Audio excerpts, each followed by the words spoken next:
Bonjour, ici Antoine avec Guruji, toujours à Varanasi. Aujourd'hui, il m'a demandé de vous présenter un des Shiva Yoga présents dans le Tirumantiram qui s'appelle l'Amuritarana. Amuritarana. Alors, Amuritarana, ça signifie le yoga de la transmutation de l'énergie. C'est une tradition ancienne qu'on retrouve également en Chine, mais elle est d'abord originaire d'Inde et plus particulièrement du Tamil Nadu. Il y a des siddhas qui ont transité jusqu'en Chine.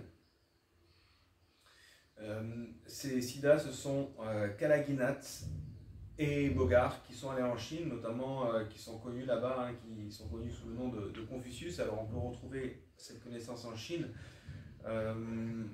en lisant notamment les ouvrages de Mantakshya. Mais cette connaissance était présente chez les Siddha Tamouls depuis plus de 5000 ans, car on en parle dans le Tirumantiram. Alors c'est un des Shiva Yoga ou des Shiva Yoga tantriques.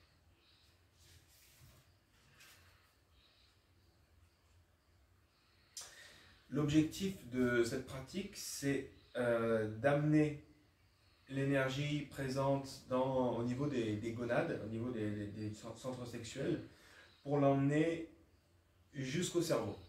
Pour remonter cette énergie au cerveau, pour alimenter le cerveau en énergie créative, transformer cette énergie en énergie créative. Alors Tirumolar compare ce processus avec le fait que dans l'agriculture, on ne peut pas utiliser l'eau profondément enfouie dans le sol avant de l'avoir puisée et amenée jusqu'au niveau du sol. Et là c'est pareil, si on veut utiliser l'énergie sexuelle ou cette énergie là d'une façon on va dire bénéfique, il faut d'abord la puiser. Donc l'homme doit puiser cette énergie des gonades jusqu'au cerveau.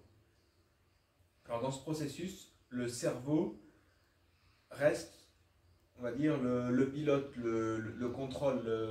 Pour activer ce processus-là et faire remonter l'énergie des gonades jusqu'au cerveau, en fait, la clé est dans la tête, notamment au niveau du Sahasrara, parce qu'il va falloir activer la sécrétion d'ocytocine.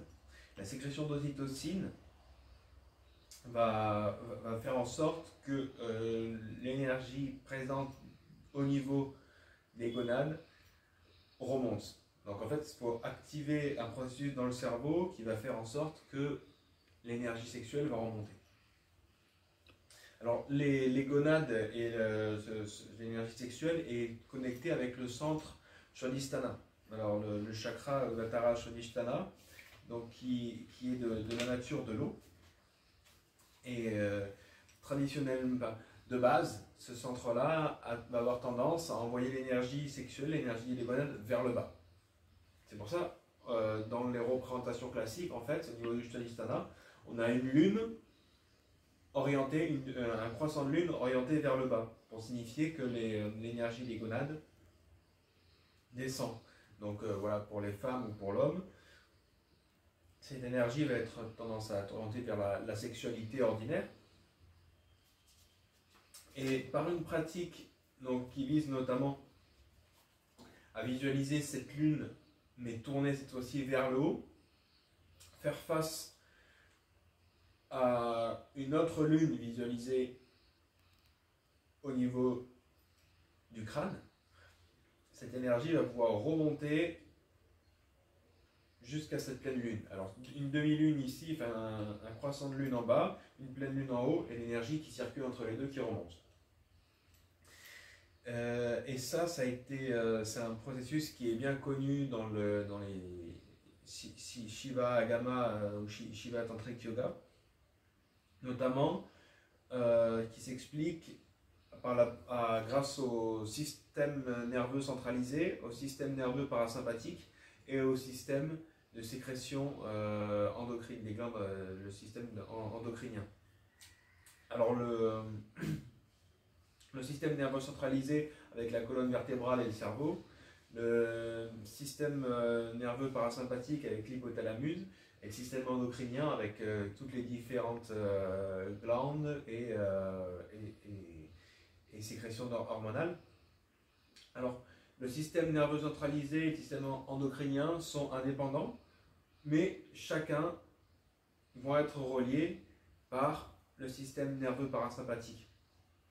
Donc, en utilisant le système nerveux parasympathique et la sécrétion des glandes endocriniennes, on va pouvoir amener l'énergie jusqu'au Muladhara présent à la base de la colonne vertébrale pour la faire remonter ensuite jusqu'au cerveau et la transformer en énergie créative. Alors tout ce processus peut être enclenché par des techniques transmises par Guruji dans ses classes en ligne. Vous pouvez le contacter. Donc ces techniques comprennent entre autres plusieurs asanas comme Kukurasana, Mayurasana, Gajagariusana. Il y a aussi des techniques de méditation comme la méditation jumelle, les Twin Meditation. Il y a aussi des techniques de respiration comme la respiration du chien, le dog breathing, ou également l'activation des chakras, la visualisation des couleurs, des sons, des mudras qui vont permettre de stimuler les énergies pour les convertir et transmuter en créativité. Voilà, je vous remercie de m'avoir écouté, je vous souhaite une bonne journée. C'était Antoine avec Guruji, au revoir.